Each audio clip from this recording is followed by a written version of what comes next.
Well, talking about superstition, we were heading down in my son's car. We pulled up on the service area at Cawley, expecting my youngest son's coach. He was with the Accrington Clarets to pull up on the same one so we could have a chat with him. It turns out they ended up going down the M42, M40 route. And I picked a penny up off the floor that was at the side of the car. And as I turned round and I picked it up, I said, well, you know, you see a penny, pick it up. All the day you'll have good luck, but for more luck, pass it on. So I gave it to my son. I believe he's still got that penny in his bedroom to this day, because he laughed at me when I told him, but he put it in a separate pocket so it wouldn't get mixed up. And he spoke about the penny straight after the match. He said, you gave me that penny for luck. Yeah. Oh, I'm not going to part with that penny now. So there's another bit of stupid superstition. But going down to Wembley, yeah, fantastic run all the way down. We went by car. We parked up at Wembley Stadium on that multi-storey car park at the side of it there, the Wembley Stadium car parking area. I had some other tickets with me. We met my son who came on the Accrington Clarets coach, and then I was meeting a friend from Scotland who was coming down with his nephew, Peter, who's a Burnley supporter. He lives in Kilwinning in Ayrshire, originally from Hereford, lived in Burnley for a long time as well with his uncle. We met him there because we had his tickets.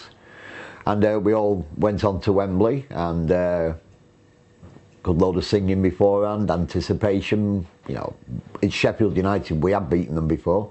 They play a long ball game. We've got good central defenders that can clear it. So I personally didn't fear it. I honestly thought we would win it.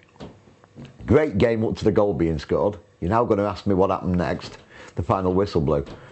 From the goal being scored to the final whistle being blew, I have no memories whatsoever, except of me putting my head in my hands many, many times, because the tension was just far too much. It's not a game I actually enjoyed, I'm sorry to say, because there was too much tension. I'm still trying to get hold of a copy of the DVD so I can actually see what happened between the goal being scored and the final whistle blowing, because the only thing I can remember is Robbie Blake kicking the goalpost and injuring his toe. In all that period of time, I can remember nothing. The minute the final whistle blew, I can remember everything again then. The absolutely fantastic celebration, the quick glance over to the right to see that within 2 minutes of the final whistle being blown, there was nobody left in the Sheffield United end. The singing, it just went on and on and on. It still went on and on and on afterwards. Fantastic journey back as we're pulling into the service areas and everyone was singing and dancing and enjoying themselves. Okay, I can remember all that. Just can't remember anything from the goal going in to the final whistle blowing. I can't even remember half time, even though I actually spoke to one of my colleagues from work who I bumped into apparently down on the concourse, but I can't remember until he told me on the day afterwards, on the Tuesday, that I'd been talking to him. The first game against Reading, the home game, I thought we would win it easily, and we didn't do.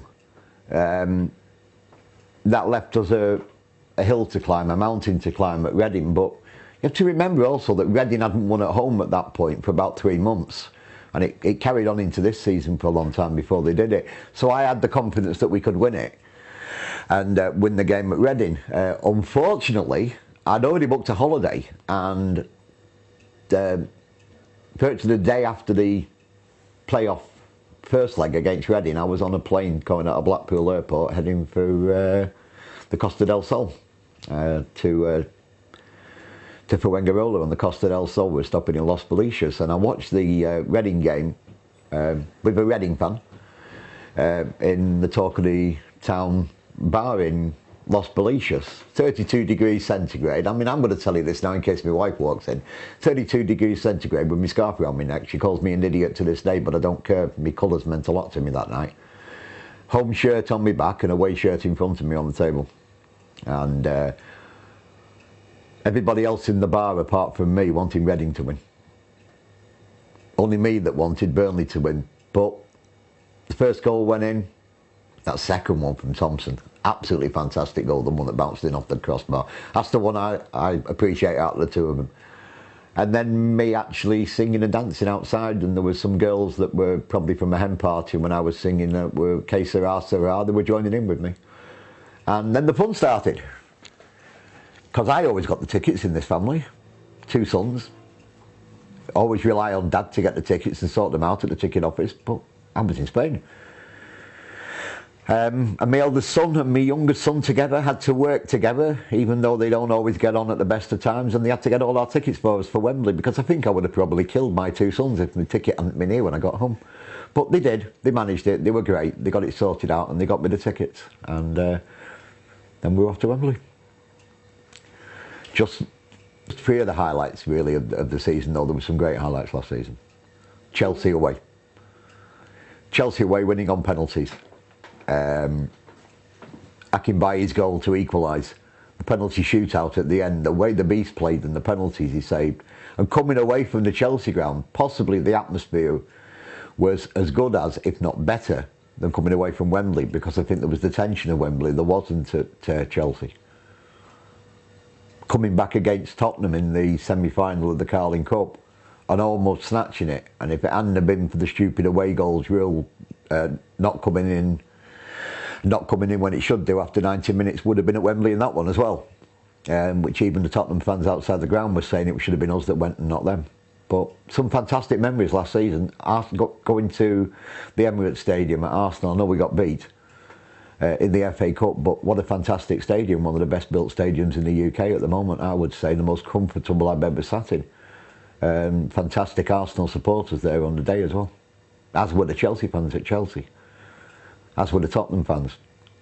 So many Premier League teams that we played and either beat or draw or drew with, and the way they all wished you luck for the rest of the season, and maybe a bit of that luck came finally in the end.